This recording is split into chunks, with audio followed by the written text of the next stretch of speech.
Hi hello guys, today's mini vlog వచ్చేసి నేను ఇంట్లోనే గులాబ్ జామ్ ప్రిపేర్ చేశానమాట. అది ఎలా ప్రిపేర్ చేశానో చూసేద్దాం రండి. మనం ఇందులోకి ఒక గులాబ్ జామ్ మిక్చర్ తీసుకొని దాన్ని కట్ చేసుకొని ఒక బౌల్లోకి యాడ్ చేసుకోవాలన్నమాట. ఆ మిక్చర్ని ఆ తర్వాత ఇందులోకి మిల్క్ యాడ్ చేయాలన్నమాట.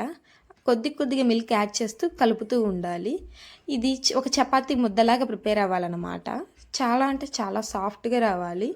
ఎందుకంటే ఎంత సాఫ్ట్గా వస్తే అంత టేస్ట్గా ఉంటుంది. చూస్తున్నారుగా నేను ప్రెస్ చేస్తే ఎంత సాఫ్ట్గా ఉందో. ఆ తర్వాత ఒక 15 మినిట్స్ దాన్ని పక్కన పెట్టేయాలన్నమాట.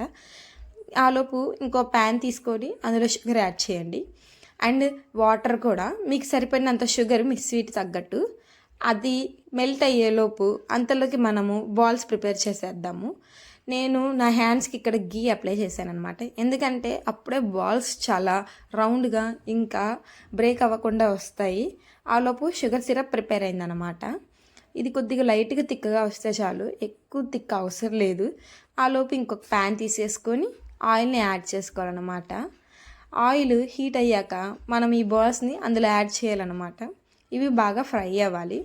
ఎలా అంటే గోల్డెన్ బ్రౌన్ కలర్ వచ్చేదాకా ఫ్రై చేయాలి. అలా ఫ్రై అయినప్పుడు వాటిని తీసుకొని పక్కన పెట్టేసుకోవాలి. ఆ తర్వాత ఈ బాల్స్ అన్నిటినీ మనం షుగర్ సిరప్లో యాడ్ చేసుకోవాలన్నమాట. అందులో యాడ్ చేసి ఒక 1 అవర్ లేదా 2 అవర్స్ వదిలేస్తే బాల్స్ చాలా సాఫ్ట్గా ఇంకా టేస్టీగా అవుతాయి అన్నమాట. ఇంకంతే, గులాబ్ జామ్ ప్రిపేర్ అయినట్టే. Thank you guys, bye.